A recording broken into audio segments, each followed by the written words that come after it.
কান্দুয়া মন্দির আচার্যদেব দাদার আশীর্বাদ ও পূজনীয় অভিরা পাঠিয়েছেন চারজন দাদাকে। কি কি আলোচনা করেছেন একবার শুনুন। আমাদের ৬২টা পরিবার হবে, যে একটা পরিবার সকালে আর আরেকটা পরিবার বিকেলে। ঠিক আছে, সকালে আর বিকেলে এই ৬২টা পরিবারের লিস্ট আমাদেরকে বানাতে হবে। যে বেশি না, মাসে একদিন একটা বেলা একটা পরিবার মন্দিরে এসে ঠাকুরের সামনে প্রার্থনা করবে। একটা পরিবার সকালে আর একটা পরিবার সন্ধ্যাবেলা। ঠিক আছে, তো এই মন্দিরে যারা দায়িত্বে আছেন এই লিস্টটা আজকেই বানিয়ে নেবেন, এখনই বানিয়ে নেবেন। ঠিক আছে, আর আমরা জুন এরিয়াতে যাব, যে আপনারা যদি আগের থেকে বানিয়ে নেন তাহলে বেটার, বা আমরা সেই এরিয়ার থেকে আসার পরের দিনই বানিয়ে আমাদেরকে দিয়ে দেবেন, আইদার হার্ড কপি নাহলে হোয়াটসঅ্যাপ করে দেবেন। এই ৬২টা পরিবার রোজ সকালে মাসে একটা দিন মানে একটা বেলা এসে প্রার্থনা করবে।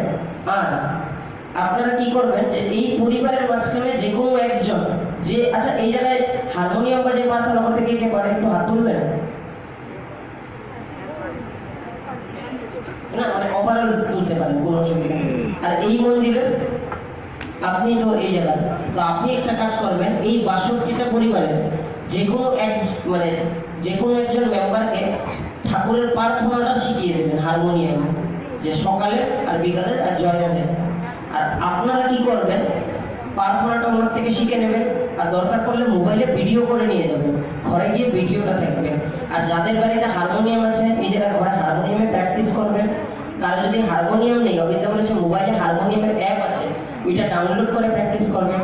কারো যদি মোবাইলও নেই তাহলে মন্দিরের হারমোনিয়ামটাকে নিজের বলে ভেবে প্র্যাকটিস করবেন। যে আমরা চেষ্টা করব যে ৬২টা পরিবারের যে কোনো একজন মেম্বার যেন হারমোনিয়াম বাজায় ঠাকুরের সাথে প্রার্থনা করতে পারে।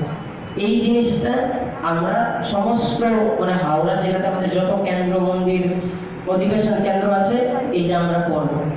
তো আমি চাচ্ছি যে আমরা যখন মানে হাওড়া জেলা থেকে যাবো, আমরা যেন আপনাদের যতই বাউন্নতি পান্নখানা মন্দির আছে সবার লিস্টটা যেন নিয়ে মানে আচরণের বা অভিধার কাছে জমা দিতে পারি। এটা কি পারা যাবে?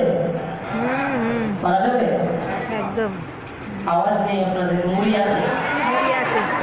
পারা যাবে? ঠিক আছে, তো আর লিস্টটা শুধু লিস্ট হয়ে থাকবে না তো, মানুষ আসবে। মুড়ি আছে বললাম, একটু আওয়াজ করুন। আসবে তো লোক? ঠিক আছে, তো এইটা আমাদের করণীয় আছে। এরপরে এই কালগঞ্জের মন্দিরের দাদা যারা যারা আছেন তারা একটু আসবেন। ঠিক আছে, এবার